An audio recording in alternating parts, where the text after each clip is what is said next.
But a little bit about Roland, a little bit of his accomplishments. He is he has won multiple awards for public speaking.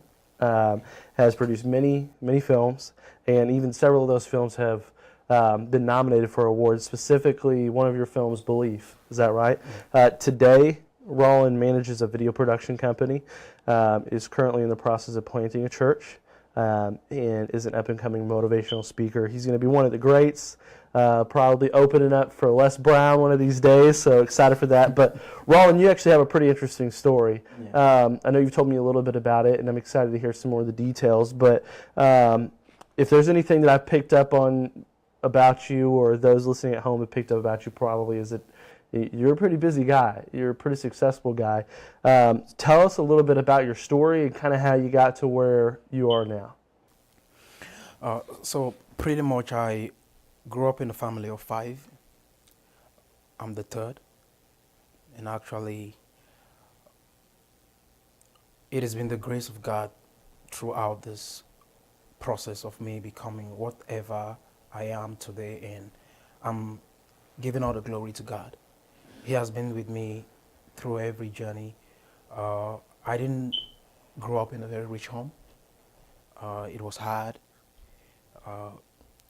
Living in a home where I have to squeeze with my 5 siblings in a room. We grew up in one room. We had 2 rooms. It's actually, we have actually a large complex, but my father made money out of the building, so we had to squeeze into that one room, but we actually have multiple rooms, so all of them were given out for rent. So we actually squeezed and we grew up in that room. Wow. And you know, I was privileged enough because my father loved me a lot, more than most of my siblings. It's not really good for me. I don't really like it, but that is what he chose. He made sure he sent me to he actually did. He sent me to one of the best schools, and that is one of the treasures that I had from him, because I actually went to one of the best schools around my area. So at least I had a good foundation on that. And pretty much, you know what it means coming out from a broke home, but being in a rich school where you have to meet rich kids and you feel like you don't even measure up to them, but you are in that school. One of the things that made me to become what I am is thinking that, okay, I was a straight A student. I did good in school, but now I had an inner inferiority complex because of my financial background. So I'm hanging around with all these rich kids. They're coming to schools, coming out of jeeps, and I have to sit there and I don't have anything, but all I have is maybe my participation and my participation when it comes to my education. That was all I have. So building my self-esteem in life is something that I had to really work at.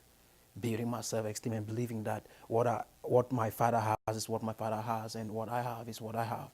You see what I'm saying? And pretty much throughout my journey, I've always seek to empower people and motivate them to become all that God has called them to be.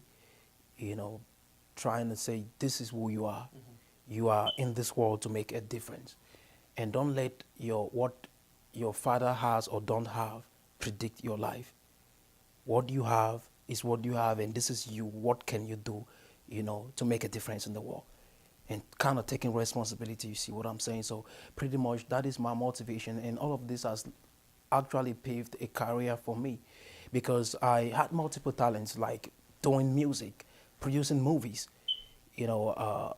When I speak, people were motivated to take action. So I asked myself the question, everybody appreciates me with the things that I do, but what is that one thing that I want the world to know me for? And that actually, I stumbled my way into a career as a motivational speaker. Being a motivational speaker was pretty much interesting. I actually decided that I'm going to do this for the rest of my life, to be able to empower people, either through movies or through speaking. You have a lot of accomplishments that your whole goal is to motivate and inspire people. Yeah. And, but from your perspective, you don't want people on the outside to look in and say, oh, well, he's got this, he's he's got this, he's got this, he's got this, because the reality is you had fears, insecurities, and doubts just like everybody else. And now, were there times that you thought, am I good enough? Am I capable? Can I do this like on my own? Were there times that you had those thoughts or doubts? Yeah, actually, Mike, that is a pretty much interesting question. Fear is real. We have to admit it. But the one thing is, I let my fear push me. I let my fear motivate me. I'm scared, but I'll do it anyway. Yeah. You see what I'm saying? And the outcome, whatever happens, is going to happen. So even if you're scared or not, it's still going to happen. It's either you choose to pack your bags and stay at home, or you go out there and do something. Mm-hmm. And I said, okay, even though I'm scared, I'm going to do it anyway. And actually, so I let my fears push me into becoming all that I could be, you see. So that's good. So that's pretty much my motivation. I'm scared, but I'll do it anyway. Yeah. Have you found that most of the time, or a lot of times, even people who seem brave are probably scared? Definitely. That's good. That's good. Well, you've had a pretty interesting turnaround the past year. You had a lot of momentum going with business or other accomplishments, and then you had something tragic happen not very long ago, and that kind of shaped the way you look at things now. You mind telling us a little bit about that, kind of what happened, and and I believe it was a house fire. Is that correct? Yeah. Can you tell us a little bit about what that was like for you? What were you thinking? Were you scared? Were you discouraged? What was going through your mind, and how did you cope through that? What was your journey through that process? Yeah, so I believe that when you trust in the Lord and say, okay, God, I want you to control my life. It is a very scary thing. Sometimes we think okay, I believe in God. I've given my life to Jesus. It is very scary, because when you do that and you maybe do something wrong, the punishment is more severe than the ordinary guy who has not yet given his or her life to Christ. I gave my life to Christ, and I say, God, be the captain. Move this ship. When I was a public speaker, actually I went for a competition, and at one point I had to, I went to the competition, I was nominated at the finals, and if I made it, I would have represented District 50 in Canada. So right before the finals, my coach called me and said, you guess what? Take out this Jesus from your speeches, because it might offend the juries who don't share your belief. And I thought about it, and I heed to his advice. I took out Jesus from my speeches. I went for that finals, and I got knocked out of that finals, feeling frustrated after seeing all my efforts. It was a downside for me, but I loved motivational speaking, and people loved what I did. So that landed me some speaking opportunities, and I believed that I could pursue a career as a motivational speaker. But yet, my wife and I were praying to God for clarity at that moment. God, what is it that you really want us to do? If this is the right path, show us. So on the 3rd of January 2018, we decided to carry on a 3 days fast. We decided to carry out this 3-day fast for clarity. Just like God, just show us where to go. So on the last day of that fast, which is the 6th of January, as we concluded that fast, I stayed up the whole night, just praying, reading, and YouTubing some videos on grace. About 9 a.m. in the morning, I heard a woman shouting outside. And she was screaming so loud that I thought something was actually happening. So I decided to jump out and help. My wife is a little bit cautious when I step out to when I hear somebody screaming, I'm like, okay, I want to go help. Like, so be careful. Yeah, be careful. You might get shot. Yeah. You see, something might happen, a stray bullet or something. So I'm like, okay, I just move as the Spirit leads. But lucky enough, that morning she was sleeping. So I opened the door, and this woman was out there screaming and pointing towards my rooftop. As I sent my head out to see actually where she was pointing to, fire was burning right on my rooftop. Fire had burned 3 complexes, and it was right on my rooftop. So I was actually jumping out there to help somebody I heard screaming, whereas that person was screaming to help me come out of fire. I jumped into the house and I woke up my wife. I said, you know what, baby? I said, it's bad. Fire is burning this building. Let's run. And she grabbed the baby, and whatever I laid my hand on, we walked out of that house. And, you know, I had to stand out there and watch everything burn. Everything we had worked for, we had to stand there and watch it burn. And it's a very painful thing because my wife was crying. My baby was screaming, even though she doesn't know what is going on, but she was screaming. Everybody was freaking out. I mean, we had to stand out there and watch everything burn, Mike, at that moment. And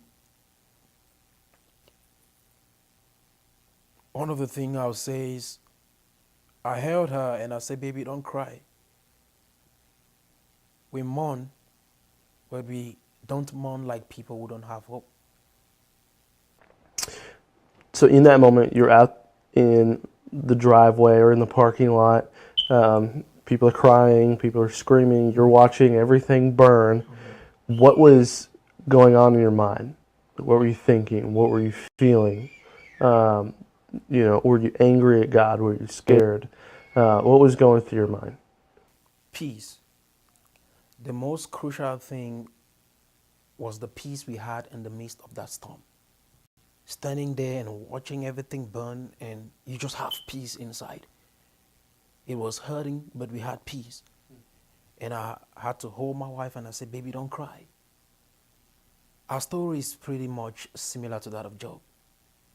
When Job lost everything, Job didn't say the devil did this to me, because I believe God has the power that he can stop the devil from doing anything. And if God let the devil do something, then it's actually for a reason. For a believer, I'm saying that for a believer, actually. And what Job said was, the Lord giveth and the Lord taketh. Blessed be the name of the Lord. And I think that was where I stood. You know, and I told my wife it's going to be okay. I didn't want to predicate anything on the devil. So I believed that God was saying something.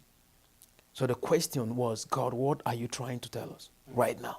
That's good. And the revelation I got was, okay, through one man, sin came into the world. And through one man, we were liberated from sin. One person started the fire, and everybody was affected. And I think that was the picture that I could perceive out of that scenario at that particular moment. That is what I could perceive, that God was showing me the picture of grace and the picture of him sending his son to die for us. And me taking out God at that competition proved my unbelief, if you would say. Like not having total confidence in God and making him number one in everything I do. That was what was happening. Like, God, okay, we're friends. We are not friends anymore. Are you just going to take me out right now? You see, you know, I took you from this stage right up to this moment. This was an opportunity for you to tell the world who I am. And you took me out of the picture. You see, so I think that was God saying, son, you can't do it without me. You can't do it without me.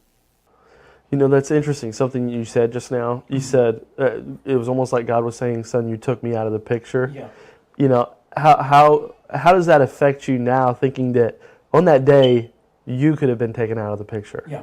And you weren't. Yeah. How does that, what do you think about that? That is very, very, I mean, it is staggering, because we can't run away from God. He owns this universe, Mike. And the way I felt in that fire was like, okay, God is telling me that you can't do it without me. And not only that, the interesting thing is the fire took us in a state of solitude. In a state of solitude for about 1 year. I don't mean isolation. Isolation is when you're like, okay, I just want to run away from everybody. I don't want to talk to anybody. But solitude is actually being in a quiet state in the presence of God. So the fire actually took us in a state of solitude, where you're like, okay, I want to really know you, God. I believed after that fire, I came to know Jesus. I don't really believe I knew Jesus. I could actually perceive the face of God, the presence of God after that fire. Wow. Yeah. And there's not actually, there's actually some good. There's actually quite a bit of good Yeah. that came out of this. One, nobody was injured or killed. Is that correct? Yeah. And what else happened as a result after this fire? God met needs in a big way, and how did that kind of shape your relationship going forward and your thought process going forward? Okay, so the beautiful thing is, okay, when we came out of that fire, we didn't wanna, we let the Spirit of God discern what to do. So the first is we didn't raise an alarm. We didn't go ahead and say, oh, we want to invite or inform all our family members as to what has happened to us. So what is, we let God direct us, and we call a reputable clergyman in the community, and we actually told him what happened. Through that one clergyman and his congregation, within a week after that fire, Mike, we had everything we lost in that fire times 3. We had everything. I mean, everything. And God blessed us in a mighty way. And one of the things he was saying in that is, son, whatever you are craving for 20 or 35 years of your life, I can give you within a week. And I could also hear God asking me, son, are you going to work for me? Some kind of a calling. Not so after that, 1 week after the fire, we had everything. The clergyman called me and he confirmed this by telling me, son, God is calling you. And he sent me Isaiah 6:8, where we hear God is saying, who shall I send? Send me. So that was a moment of, it was like kind of a transition for me. Like, okay, you're going this direction in life, and all of a sudden you're having a call that, okay, you have to go to this direction. Actually, I know I can speak. I know I can actually persuade people in speaking, but the thing was, God now is saying, okay, can you use this for my glory? I was really, really confused at that moment because it was scary. Like I told you, I actually met God. This is the creator, the person who owns this universe and owns everything we see. You see what I'm saying? So it's like the boss of bosses. It's different when you're working for an earthly boss, somebody who owns a hotel or a company. But this was God, the owner of the world, saying, son, I want you to work for me. So when the pastor told me, God is calling you to work for me, that is how I felt. Like, okay, the boss of bosses wants me, the owner of this world wants me to work for him. And I said, Pastor, can we pray over this? Can we fast over it? It's not like I'm doubting you, but can we pray over it? Can we fast? And we actually went for a 3 days fast. Actually, after the 3 days fast, I affirmed this calling and said, okay, yes, I'll do this. Now, was that a 3-day fast or was that the 21-day fast? No, a 3 days fast. That was the 3 days fast. 3 days fast. Now, you told me something, and I never forgot it. Yeah. You said, what did you say? I want you to say it, but if you make God big in your eyes, man will be what? Okay, yeah. Yeah, I want you to say it. I remember it, but I want you to say it. Yeah, so if you make God big in your eyes, man will be small. But if you make man big in your eyes, God will be small. That's powerful. And accepting this call was a little bit scary to me. And I'm like, how do I step out there and introduce myself now as a pastor? You get what I'm saying? Everybody knows you to be this movie guy, to be this motivational speaker, and now you're a pastor. How do you explain yourself to people? Flexibility. I just believe that some people have not yet become all that God has called them to be because they are not flexible. Because we get up and the society and the world tells us what we should be. And now God is saying, I want to use you. Are you available? I'm inflexible to change. Because this is what I want to do for my life.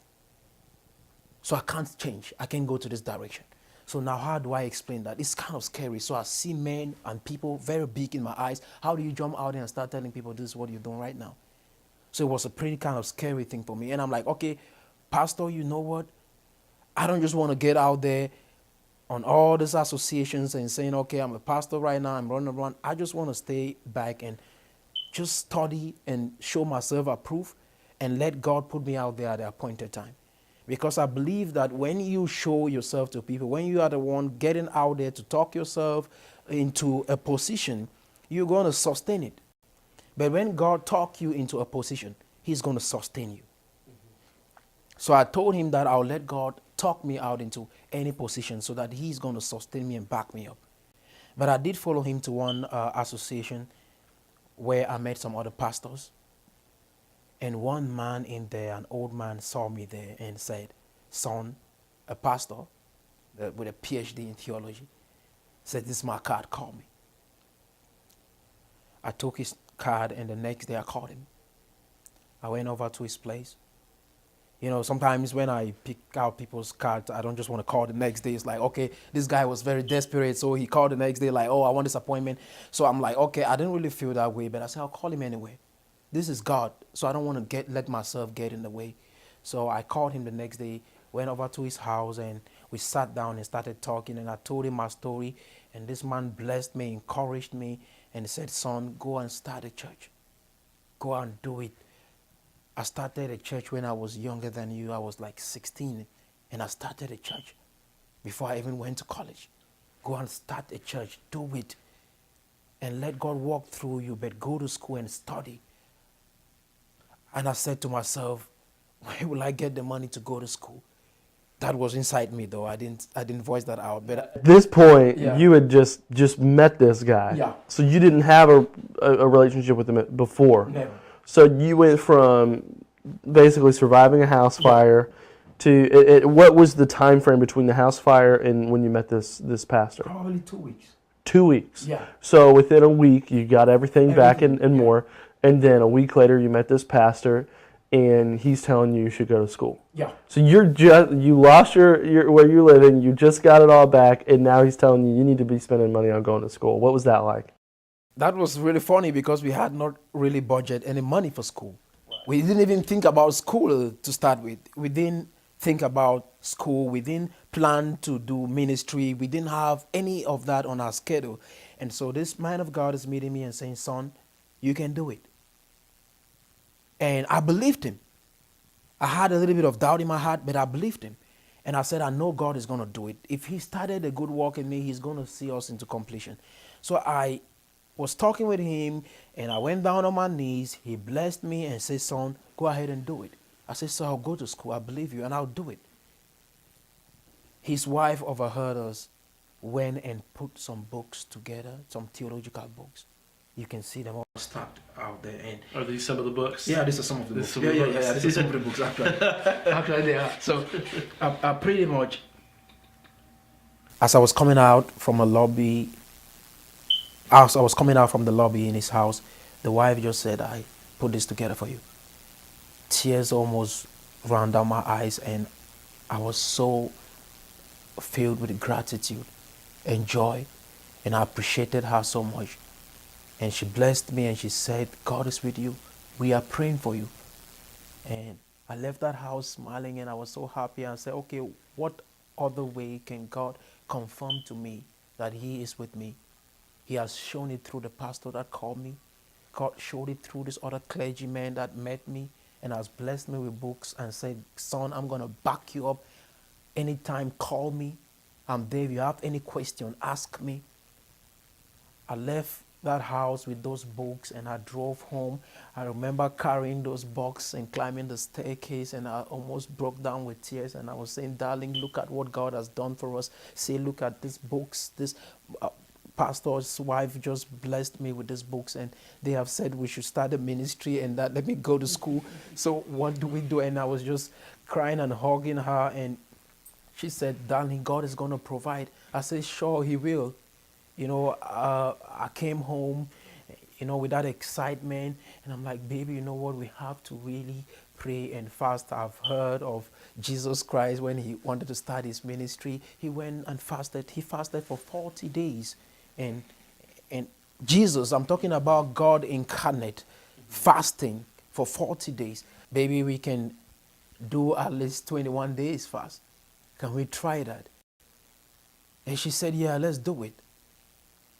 And we fasted. We fasted for about 21 days. I remember the 14th day, I was like, man, it was like all the demons in my body were speaking to me. And I'm like, man, my whole body was on fire. I just want to hug Yeah, and my little office is just close to the kitchen, so I can hear her frying some stuff when she's breaking, because she actually went right up to 12 midnight most of the days. You know, I can remember her frying stuffs, and my little office is just by the kitchen, so all the aroma is coming from the kitchen, and all of that is speaking to my body. I'm like, okay. So I'm like, okay, I tried 21 days just with water, fasted. And I could feel everything draining out of my body. And after the 21 days, I could see how pale I was looking at myself in the mirror. I'm like, okay, God, I felt the presence of God. Because at that moment, I was just reading books, listening to reputable pastors out there that have done great things, reading books, man. It was hard. But I thank God that I went through that moment of fasting. And at the end of that fast, my wife pulled up a link that, baby, this is an opportunity. You can sign up, apply for this scholarship. And I did apply for that scholarship. And I was granted that scholarship. Just about, I think, 3 days after, maybe 3 days prior to the end of the fast, or maybe 3 days after the fast, we had that opportunity. And I started schooling ASAP. And lucky enough, I was able to complete that degree program within a year, less than a year. And I'm done with the degree program. I graduated with honors. I don't want to say my GPA, but I graduated with honors. And I'll say this about you. I know that you're incredibly humble. You have a lot of accomplishments, and you have a lot of reasons to be proud. And that's one of the things I love about you is you at the same time you want people to know that you're normal. That it doesn't matter where you are in life, God can use you. I mean, we know King David was a shepherd, and he was taking care of sheep. So, but that's one of the things I love about you. And I think it's incredible because you do have you got a lot of gifts. But that's pretty crazy. You went from losing your house, getting everything back within a week, meeting a pastor, and then completing a theology degree plan within a year. And I took theology in college, so I know it's not easy. That's tough. That's a lit degree and a history degree all in one, and philosophy. And so, but here you are, you've completed that. And let me ask you, so during this whole time, now before the fire, after the fire, did you feel like you had a definite major purpose, or that God had a calling on your life that was a specific calling, or was that calling kind of birthed from the flames? Did it come about as a result, like after the fire? How did that shape your relationship with God moving forward? That is a very fascinating question, Mike. I think God, whatever skill, God does not take actually what you don't have to make you what He wants you to be. God actually takes what you have and use that and make you to become what He wants you to be. Like I told you, I had potentials in public speaking. I was eloquent, speaking good. I am eloquent. I don't want to say I was. I am. So actually, God, if I look at my speeches, because I had to go back and look at my speeches and all the motivation speeches I was giving, I realized that in all of my speeches, I mentioned God. So I think God was sparking up a little bit of light at that area and showing me some things through that. Because it's like a seed. We are all seeds. And when we meet a fertile ground, we start bringing out whatever we have inside of us. And I think public speaking was like a seed that I was planting. And God was trying to pour a little bit of fertilizer in that area. So that was actually something coming out of there, and I didn't see it. Sometimes, bro, like I would say, even in this speech, bro, if you have it all figured out, then it's not God. If you think you know how to get there, then it is not God. If you think you have an exact plan on how to get there, it is not God. Because when God steps into the picture, it messes up your entire theology. God will jump into your party and turn it into a worship service. I believe that God is in the business of messing up people's life or messing up your plan and giving you a new and better plan. Because whatever you think is the best thing, God always has something which is better. You see, and I think God actually saw what I was doing. Son, I'm going to cultivate that. That is a seed. I'm going to pour some fertilizer into it and bring a better fruit out of you. So when I think I didn't see it better, but looking back at my speeches and everything, I'm like, okay, God was in the details. Think of a story like that of Abraham. Abraham was in his father's house, and God said, you know what? I want you to leave your father and go to a land that I'll show you. And Abraham picked up his siblings and left. And the wife, Lot, and they left. You remember the story of Abraham? Abraham left. To tell you that Abraham believed in God and trusted God. So Abraham actually went and planted a tamarisk tree. And the tamarisk tree takes a lot of time to cultivate and nurture. But the staggering thing about it, the tamarisk tree, is you can't enjoy the fruit of that tree in your lifetime. It's to tell you that Abraham believed God's promise that he secured and planted that tree, that his children's children. Remember, this dude didn't have any child, but he believed God that his children's children will feed from this tree. That was an act of faith. Abraham believed in God so much so that he was willing to sacrifice his only son to God. We remember the story of Hannah. Hannah believed in God so much so that when God blessed her with Samuel, she dedicated the son to God. So if you look at the story, all the stories in the New Testament, in the Old Testament rather, we'll realize that most of the people back then in the Old Testament were willing to give their only son to God. And finally, God showed us that by giving his only son, Jesus Christ, to die on the cross for us. The question now becomes, after my calling, what am I willing to give up to follow God? That's powerful. Yeah, so I'm willing to give up everything that I had. I had like a 30 years plan for my life. Proud to that. Well written and drafted that this is where I'll go. That is why I was telling you that if you have it all figured out, then it's not God, because I had a plan and I knew this is what I'm going to do. Have you ever heard the saying, life is what happens when you have plans? Yeah. It's almost like God's what happens when you make plans. Because he can come in and say, well, you know what, that sounds good, but this is better. We're going to do this instead. Yeah. And I completely understand that. But it sounds like you had a very similar experience. Yeah. We're coming to a close with things, but before we end, Roland, do you have any additional comments that we didn't get a chance to cover, or that you didn't get an opportunity to share maybe with folks who are listening at home? Most of what we have in this universe is invincible, right? It's invincible. 5% of what we have or what we see is visible. 25% dark matter and 70% dark energy. So there's a lot in this world that we can't see.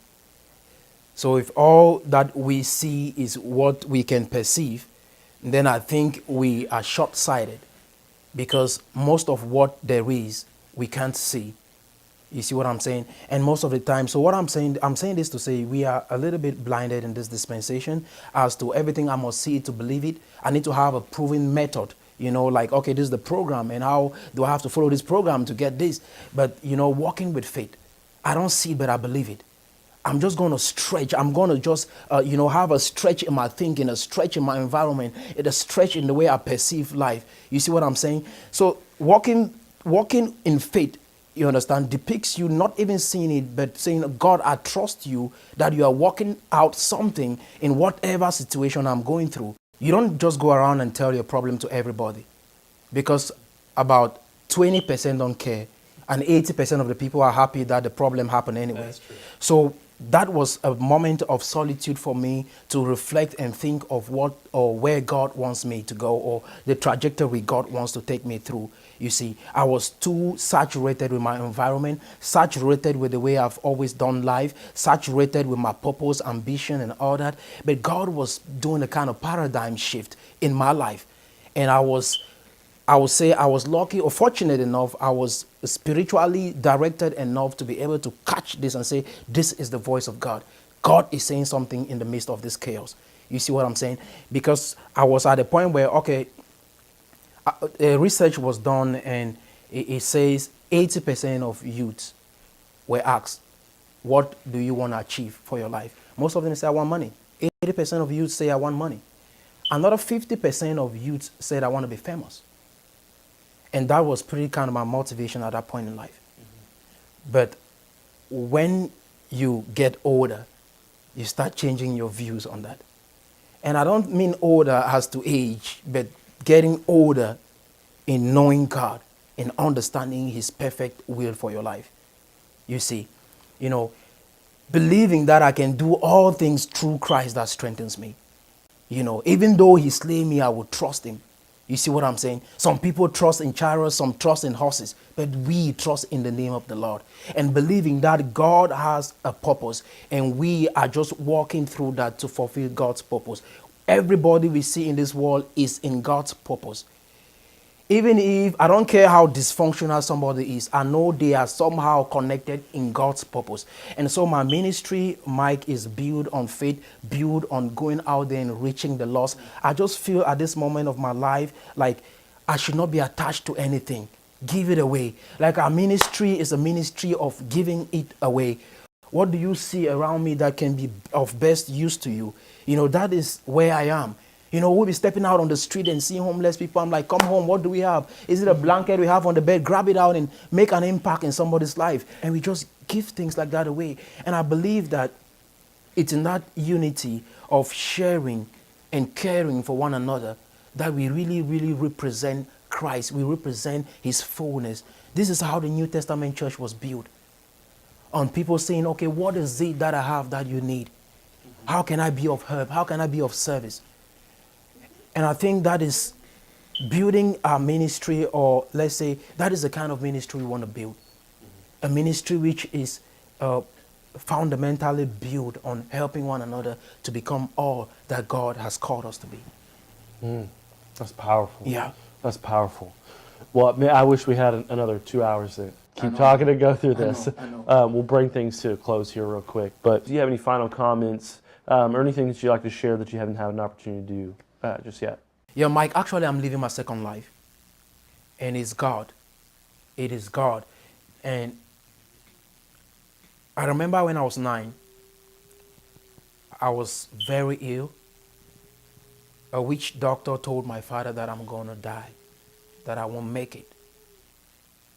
My father stayed up the whole night calling and calling and calling and hoping that I am still alive. I'm still alive today, Mike. And if I can't reflect on all of this and saying it's been God, then I'm losing my mind. It's been God throughout this process. We had a kind of religion that we go to church and next moment we are in the witch doctor's house. And what they will tell us is, my parents will say, yes, you have to believe in God, but you also have to protect yourself. So I kind of grew up in that kind of religion. Now I'm understanding that it is all God. And that is why I was telling you that I believe that at this moment in my life, I really found God because I saw God in another dimension. Yeah, with no strings attached. I don't have anything to lean on to except God. God, all the trials and tribulation I've experienced in my life, I believe that there has always been a fourth man in the fire.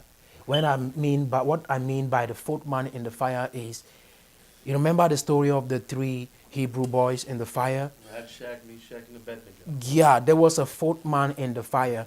There is a terminology that the firefighters use, which is fighting fire with fire. That is, in the midst of a wildfire, they come and light up another fire around the wildfire to prevent it from spreading. They call it the peace fire. So when the 3 Hebrew boys were thrown in the fire, there was a fourth man in that fire. And that fourth man in that fire is the peace fire. And so throughout my life, the trials and tribulation, the fire burning us and us having peace at that moment, I believe that there was a fourth man in the fire, who is Jesus Christ, and he is the peace fire. So coming at this point in my life, I'm just saying, God, take all the glory. God, I'm living for you. God, I'm doing it for you. And if there's anybody out there that has not yet come to know Jesus, I'm like, really create a personal relationship with Jesus. I don't care what you believe. I don't care what you're thinking. God loves you. He owns this world, because we have been trying to do things like it's science against religion, and it is, it's like religion is competing with science and all of that. It is not religion. This is Christianity. This is Jesus, a personal relationship with God. And if there's anybody out there that has not yet come to know Jesus, have a relationship with him. You see what I'm saying? Have an intimate relationship with him and give him your all. Yeah, it's not like God owns part of the world and science owns part of the world. No, it is. We are talking about the creator and the creation. The creator creating everything, creating science, creating everybody that lives in this universe. And so if you have not yet come into terms with God, try to know God. Create a relationship with him. This relationship will not come through your pastor. This relationship will not come through your spiritual father or spiritual mother. This comes through you saying, this is God. God, I want to know you. I want a personal relationship with you. Come and take all this junk out of my life. I want you to fill my soul. Transform me inside out. Make me to become all that you've called me to be. God, without you, I'm nothing. And totally surrendering yourself and saying, God, I acknowledge you. You are inviting God to really transform you, because you can't do it on your own. There is nothing out there that can fulfill you. Some people try to fill that void with their job and be secured somewhere. Some people try to fill that void with money. Some people try to fill that void with children. Some people try to fill that void with a spouse. But only Jesus can fill that void. Only him.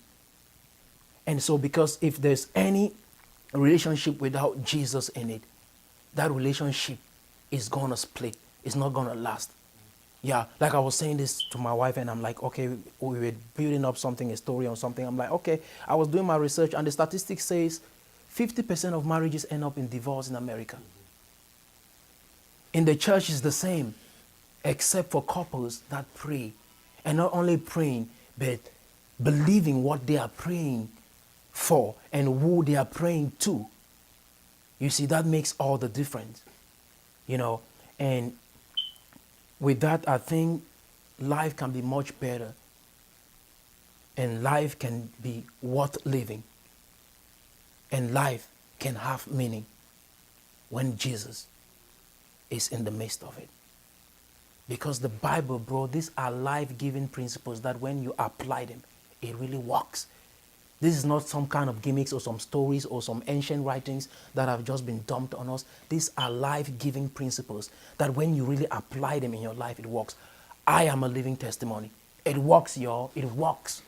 It really works. And if just give it a try. I'll tell people, just try it for 6 days and let's see how it works. And if you don't want to try it, I ask you the question, what you are doing, is it working for you? If it's not working for you, maybe you want to try my Jesus. That's beautiful. So, yeah. That's beautiful. Well, that's our time for today. Now, I've always loved talking with Roland. I actually met Roland and his wife at Walmart just randomly. But I don't believe in coincidences. I believe everything happens for a reason. And God has brought Roland to some incredible places in life and done some incredible things. But again, I don't believe in coincidences. I believe things happen for a reason. So think about where you are in your life and why these things are happening. What's the lesson that you can learn from that? And then always remember, especially as Roland's talked about, belief. Always have belief. And trust in God. Trust in what God's doing in your life. We love you. Like I say, everything is a seed. It's a seed. We are all seeds. We're all seeds. And we are emerging. We are growing.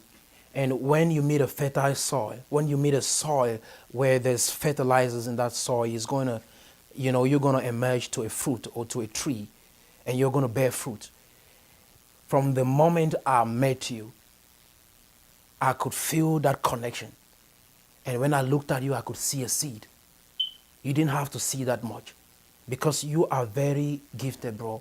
You have a spirit that you can calm some demons in some people. You can really calm some people. You have the spirit to speak life into some situations. When you speak, you can really connect people and give them hope. You have the gift in you. I don't know if there are some books that you're planning to write. I believe that there are some great things in you that God wants to bring out and that will benefit the world. I believe that the world is waiting for you, brother. I don't just want to leave this interview like that. This has been a burden in my heart. I can like, okay, I don't just connect with everybody. Yeah. Bro, but I met you. There's something special about you. And there is some gift in the inside of you. There is something very strong and powerful that the world is waiting for, that is inside of you. And I'll never forget the day that we met. And I'll never forget the day that my car broke down and I called you. I took a snapshot of that. And I remember you coming and having an open heart to go down on the floor, on the highway, to make sure that my car was okay for me to drive home. Bro, that meant a lot to me. And I want to say, bro, you have a very big heart. And God, I don't know, but I know that God wants to do something through you that is bigger than my imagination, is bigger than whatever I can perceive. But I know that God has something in the inside of you that the world has to see. Yeah, and don't let it die. Yeah, live it.